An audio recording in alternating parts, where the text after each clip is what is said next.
Hello friend, welcome back in syntax and let us see the next three part of syntax related noun portion in this video. तो friend इस तीसरे part में भी हम लोग noun की ही चर्चा करेंगे और नाउन के बारे में सीखेंगे कि इसके अंतर्गत और इसमें आगे क्या देखने को मिलता है। तो यहाँ देखते हैं रूल 17 है यहाँ पे, the noun number singular and plural should be learn by heart. विद्यार्थियों को ये जो सिंगुलर प्लूरल दिए जा रहे हैं इनको हूबहू याद कर लेना है, जुबानी याद कर लेना है, दिल से याद कर लेना है। कहने का तात्पर्य ये है ये सिंगुलर और प्लूरल यहाँ पे लिखा है, हालांकि बिल्कुल नॉर्मल है लेकिन थोड़ा ध्यान देंगे इस पर, नहीं तो परीक्षा में गलती हो जाती है। तो यहाँ देखते हैं टूथ का टीथ हो जाता है, यहाँ भीतरी परिवर्तन है। फोर्ट का फीट हो जाता है, चीप का चीप्स हो जाता है। पासर बाई ये कंपाउंड वर्ड है, तो कंपाउंड वर्ड में मुख्य शब्द में यस जुड़ता है, तो पासर में जुड़ा है, पासस बाई हो गया है। एक्सिस एक्सिस है, गूज गीज है और लुकर ऑन तो ये भी है कंपाउंड वर्ड है, तो यहाँ पर भी मेन शब्द में यस जुड़ता है, तो यहाँ देखते हैं लुकर सोन हो गया है। और फ्रेंड्स इसके बाद देखते हैं स्टेप डाटर, तो यहाँ पे मेन शब्द हमारा डाटर है, तो यहाँ पे भी कंपाउंड वर्ड है, हाइफन लगा हुआ है, तो स्टेप डाटर्स हो जाएगा। मैन ऑफ वार ये भी कंपाउंड वर्ड है, हाइफन लगा है बीच में, तो मेन शब्द है, तो यहाँ पे मैन ऑफ वार हो जाएगा। इंस्पेक्टर जनरल तो यहाँ पे ये भी कंपाउंड वर्ड है, तो यहाँ पे मेन शब्द क्या है, इंस्पेक्टर है, तो इंस्पेक्टर्स जनरल हो जाएगा। और माउस का माइस हो जाएगा फ्रेंड्स, हुप का हुप्स हो जाएगा, ऑक्स का ऑक्सन हो जाएगा, लाउस का लाइस हो जाएगा और एमे का एमेज हो जाएगा। ब्रदर इन लॉ ये भी कंपाउंड वर्ड है, तो ब्रदर्स इन लॉ हो जाएगा इसका। सन इन लॉ तो यहाँ पे सन्स इन लॉ हो जाएगा। और इसके बाद देखते हैं आगे, यहाँ पे कमांडर इन चीफ तो कमांडर्स इन चीफ हो जाएगा। कैंटो का कैंटोस हो जाएगा। क्लिप जिसका मतलब चट्टान होता है, तो यहाँ क्लिप्स हो जाएगा। हैंकर चीफ जिसको रुमाल बोलते हैं, तो हैंकर चीप्स हो जाएगा। और माउस का माइस हो जाएगा। ओके।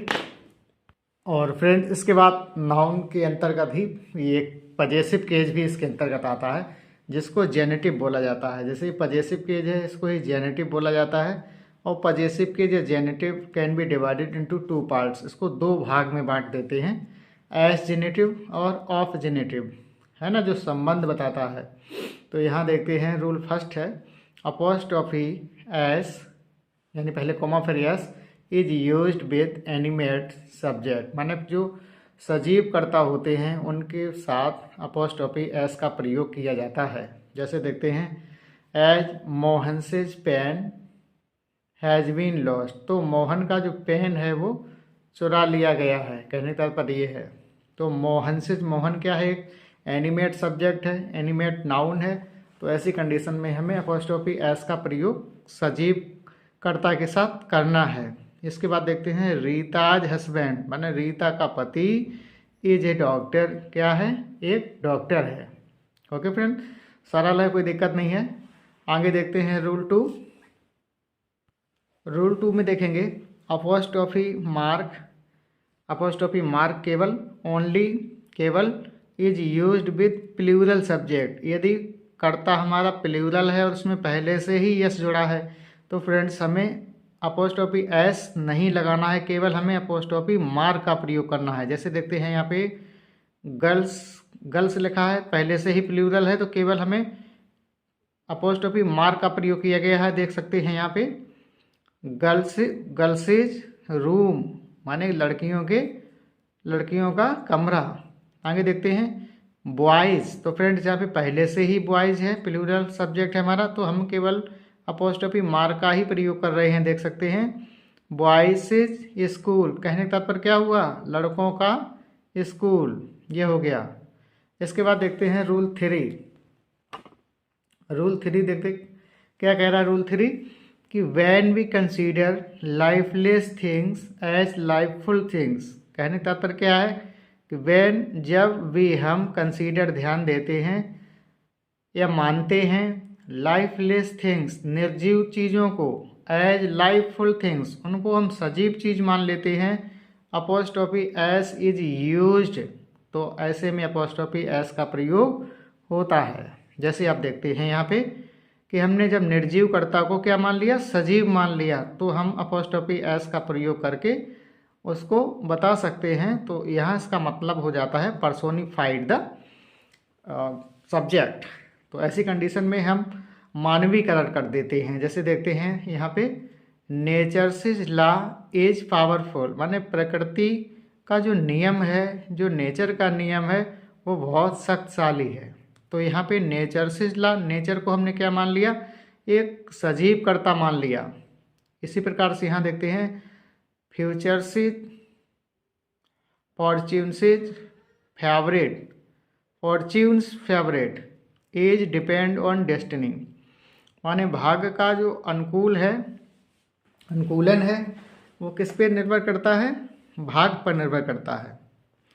तो फॉर्च्यून्स इज फेवरेट। इसके बाद देखते हैं आर ड्यूटीज कॉल, ड्यूटी को हमने क्या मान लिया, एक सजीव कर्ता मान लिया, तो हमने यहीं पे अपोस्ट्रोफी एस का प्रयोग कर दिया। और duties call should be our priority, कि हमें अपनी ड्यूटी को निभाना चाहिए, ड्यूटी को ही प्राथमिकता देनी चाहिए।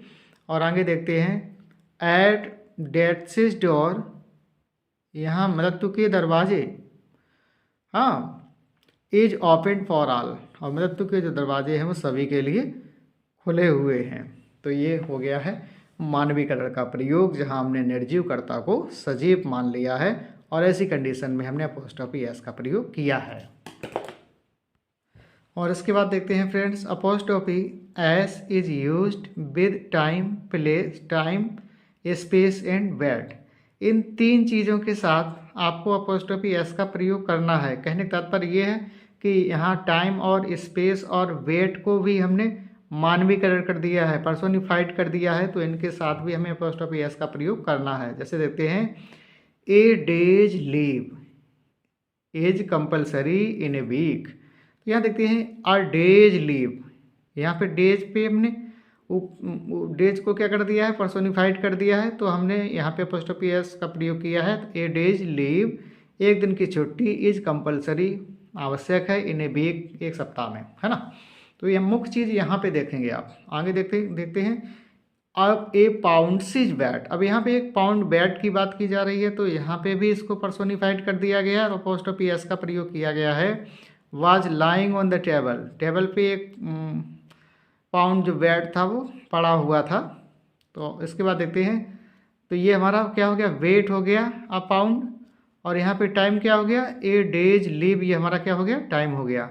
आगे देखते हैं ए मीटर सिज लेंथ, 1 मीटर की लंबाई, वाज नॉट कन्फर्म नहीं की गई बाय द लैंड लॉर्ड, उस लैंड भूस्वामी के द्वारा जो 1 मीटर की दूरी थी उसको कंफर्म नहीं किया गया। तो यहाँ देखते हैं ये हमारा स्पेस हो गया अ मीटर्स लेंथ। ओके, इसके बाद देखते हैं नोट में क्या लिखा है कि some idioms phrase takes apostrophe S, कुछ हमारे मुहावरे हैं वो भी अपोस्ट्रोफी एस लेते हैं। जैसे देखते हैं एट फिंगर्सिज, फिंगर्स प्लूरल है ना, तो यहाँ पे एस अपोस्ट्रोफी एस का प्रयोग किया गया है। एंड्स, एक तो ये हो गया। इसके बाद देखते हैं एट आर्म्सिस लेंथ, तो आर्म में अपोस्ट्रोफी एस का प्रयोग किया गया है, एट आर्म्सिस लेंथ, थोड़ी ही दूरी पे। और आगे देखते हैं एट वंसेज वेट्स एंड्स, यानी इसका मतलब होता है चकरा जाना, तो यहाँ पे वंस बंद लिखा है तो वंसेज में अपोस्ट्रोफी एस का प्रयोग किया गया है, और यहाँ इसका मतलब हो जाता है एट फिंगर्स एंड्स, तो यहाँ भी एक प्रकार का चकरा जाना इसका अर्थ होता है। और इसके बाद देखते हैं फ्रेंड्स रूल 5 है हमारा, तो the noun that end with C E और S and sake at last only apostrophe mark is used. कहने का तात्पर्य क्या है कि द नाउन ऐसी संज्ञा, ऐसे कर्ता, दैट एंड, जो नाउन सी ई से अंत कर रहा हो या एस आ रहा हो और लास्ट में क्या आ रहा हो, सेक आ रहा हो, तो केवल अपोस्ट्रोफी मार का प्रयोग करना है, एस का प्रयोग नहीं करना है। जैसे देखते हैं, फॉर कॉन्शस सेक, उस किसके कारण, अंतःकरण के कारण। फॉर जस्टिस सेक, न्याय के खातिर। फॉर गुडनेस सेक, भलाई के खातिर। तो आप यहाँ पे देख रहे हैं सी ई बाद में आया है, तो केवल हमने अपोस्ट्रोफी मार का प्रयोग किया है। सी ई आया है यहाँ पे भी, तो हमने केवल अपोस्ट्रोफी एस का प्रयोग नहीं किया है, केवल कॉमा का मार का प्रयोग किया है। और यहाँ गुडनेस में भी हमने अपोस्ट्रोफी मार का प्रयोग किया है, एस का प्रयोग नहीं किया है। और इसके बाद देखते हैं rule number 6, some plural nouns which is used without adding s take apostrophe s. Some plural noun, कुछ बहुवचन की संज्ञाएं ऐसी होती हैं विच इज यूज्ड, जो प्रयोग की जाती हैं, विदाउट एडिंग एस, यानी कि वो होती बहुवचन की हैं लेकिन उसमें यस नहीं जुड़ा होता है।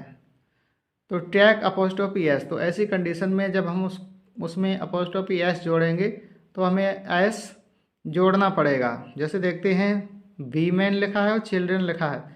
बी मैन जो है प्लूरल है, चिल्ड्रन भी प्लूरल है, तो यहाँ पे यस नहीं जुड़ा है, तो यहाँ पे हम जोड़ रहे हैं। देख सकते हैं आप, वी मेंसिस, तो अपोस्ट्रोफी एस जुड़ा हुआ है, जिसका मतलब है क्लब, है ना, स्त्रियों का क्लब, महिलाओं का क्लब। और चिल्ड्रंस लाइब्रेरी, बच्चों की लाइब्रेरी, है ना, तो यहाँ पे आप देख सकते हैं। और इसके बाद आगे देखते हैं, रूल 7 में देखते हैं, तो इन कंपाउंड नाउन्स, संयुक्त जो संज्ञा होती है, apostrophe S is used at last word. यदि कोई कंपाउंड वर्ड है और उसमें अपोस्ट्रोफी एस जोड़ना है तो हम लास्ट वाले वर्ड में अपोस्ट्रोफी एस जोड़ेंगे, और जबकि जब उसको हम प्लूरल बनाएंगे तो मुख्य सब्जेक्ट में हम एस जोड़ेंगे। ये ध्यान रखना है सभी को।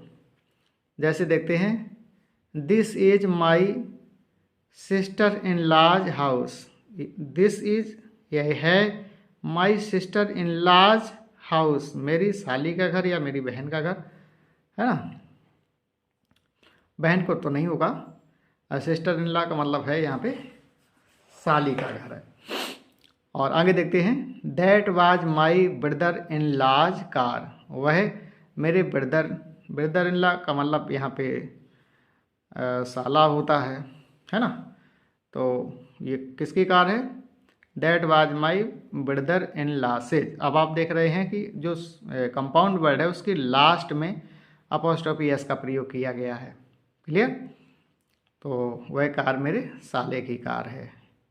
और आगे देखते हैं rule number 8, when anything belong to partnership of both male और female apostrophe S is used at the last noun. इसको ध्यान से देखना है, क्या ये बता रहा है नियम कि व्हेन एनीथिंग, जब कोई वस्तु, बिलोंग टू पार्टनरशिप, साझे की होती है, ऑफ बोथ, दोनों ही की, मेल और फीमेल, मेल चाहे मेल हो चाहे फीमेल हो, अगर कोई वस्तु किसी व्यक्ति की साझे में है, पार्टनरशिप में है, तो क्या करना है, apostrophe is used at the last noun. तो आपको लास्ट वाले नाउन में अपोस्ट्रोफी एस का प्रयोग करना है। जैसे देखते हैं, Rita and Geeta's school is very far, तो यहाँ पे देखो रीता और गीता हो गई, तो यहाँ कहने तात्पर्य क्या है, दोनों का स्कूल, रीता प्लस गीता, यानी कि दोनों का स्कूल बहुत ही दूर है। कहने तात्पर्य है एक ही स्कूल है, दोनों का पार्टनरशिप है। क्लियर। और जब आगे देखते हैं, Raghav and Madhav's box is made of iron, माने कि राघव का और माधव का जो बॉक्स है, इज मेड ऑफ आयरन, वो किसका बना हुआ है, लोहे का बना हुआ है। ठीक है, तो जो बॉक्स है ये दोनों का है, यहाँ पे पार्टनरशिप में है। ये नियम बहुत इम्पोर्टेंट है और एग्ज़ाम में इससे रिलेटेड क्वेश्चन पूछे जाते हैं। अगर इस पर आपने विचार नहीं किया है या इन नियमों को नज़रअंदाज किया है तो आपका आंसर लगभग सही होना बहुत ही कम ही चांस बनते हैं। और इसके बाद देखते हैं रूल 9, रूल 9 में देखते हैं, when anything belong to separate of both male and female. अब इसी का थोड़ा उल्टा रहेगा, जब कोई वस्तु बिलोंग टू सेपरेट अलग अलग वस्तु हो, अलग अलग वस्तु को एडजस्ट करने वाले नाउन हो, बोथ मेल और फीमेल, चाहे वो मेल हो चाहे फीमेल हो, अगर उनकी जो वस्तु अब वो एक नहीं अलग अलग है, तो apostrophe S is used in the both noun. तो ऐसी कंडीशन में हमें दोनों नाउन के साथ अपोस्ट्रोफी एस के साथ जाना होता है। जैसे देखते हैं केशवज एंड माधवज, तो यहाँ केशव की and Madhav's bags are very costly. अब यहाँ पे देखते हैं केशव और माधव की बैग की के बारे में बताया जा रहा है। अब दोनों में अपोस्ट्रोफी एस का प्रयोग किया गया है, इसका मतलब केशव का अलग है, माधव का अलग है। बैग्स आर वेरी कॉस्टली, दोनों के ही बैग कैसे हैं, बहुत ही कीमती हैं। आगे देखते हैं सेलीज, मैंने जो कवि हैं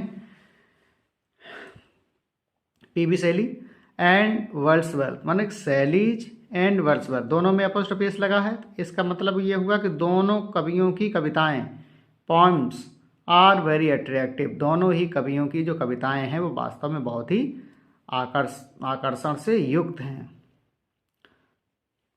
इसके बाद आगे देखते हैं, और फ्रेंड्स इसके बाद देखते हैं रूल 10 है कि double possessive should not be used. कभी भी हमें डबल पजेसिव का प्रयोग एक साथ नहीं करना है। जैसे देखते हैं माई वाइफ्सिज ब्रदर्सिज, अब आप देख रहे हैं कि यहाँ पे अपोस्ट्रोफी भी लगा दिया, यहाँ पे भी लगा दिया, तो ऐसा हमें भूल कर भी नहीं करना है। तो माई वाइफ्सिज ब्रदर्सिज सन हैज कम, तो ये गलत हो गया है। सही क्या होगा, the son of my wife's brother has come, यहाँ पे ये सही हो जाएगा। तो हमने एक को ऑफ जेनेटिव से बना दिया, दूसरे को एस जेनेटिव से बना दिया, तब ये सही माना जाएगा। आगे देखते हैं my master's brother's daughter has bought a house, और तो यहाँ पे भी देखते हैं माई मास्टर, तो यहाँ पे अपोस्ट्रोफी एस लगा दिया, यहाँ पे भी लगा दिया, तो ये गलत हो गया है। तो क्या बन जाएगा, the daughter of my master's brother has bought a house. Okay, और इसके बाद देखते हैं फ्रेंड्स ऑफ जेनेटिव।